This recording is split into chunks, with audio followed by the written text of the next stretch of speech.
হ্যাঁ, পারভেজ ভুঁইয়া। আজকে তো আপনি যে ফুটবল খেলিয়েছেন, মাঠ কাঁপিয়ে দিয়েছেন, দর্শকের উদ্দেশ্যে কিছু বলুন।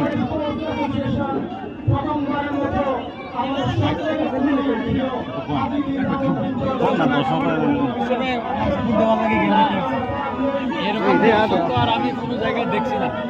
এই ফার্স্ট টাইম আমার ফুটবল ক্যারিয়ারে এরকম দর্শক। যেহেতু আপনি ত্রিপুরার লোক, কিন্তু আসামে এসে খেলে আপনি কেমন, আপনি কতটুকু হ্যাপি হয়েছে? আমি অনেক হ্যাপি, কারণ আমার যে রাতাবাড়ির যা সাপোর্টার এসছে এখানে, সবাই আমাকে সাপোর্ট করেছে, আমার পাশে আছে। আমি চাই তাদেরকে আরো ভালো ফুটবল উপহার দিতে। আপনি ক্যাপ্টেন হিসাবে কিছু হন, যেহেতু আজকে আপনার দল জয়ী হয়েছে 2-0 গোলে 5 গ্রাম ইনফ্যাক্ট ফুটবল মাঠে।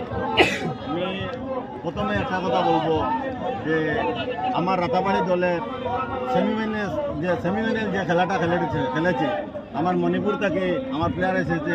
এখানে আমার পারভেজ মামাকে আমি এই দলে অন্তর্ভুক্ত করেছি, কারণ পারভেজ মামার একটা অ্যাক্টিভিটি আছে, উনি গোল করবেন। আমাদের আশা সব কিছু ওনার উপর, গোল মেশিন বললে চলে। পরের আমরা ফাইনালে প্রবেশ করছি, ফাইনালে প্রবেশ করার পরে আমরা টিমটাকে আমাদের বাড়িতে রেখে দিয়েছি।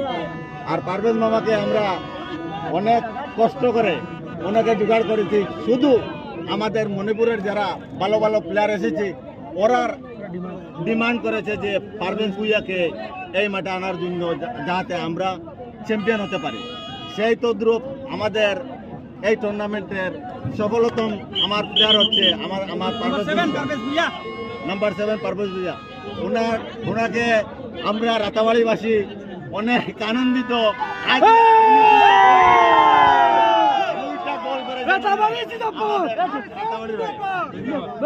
দুই গোল করে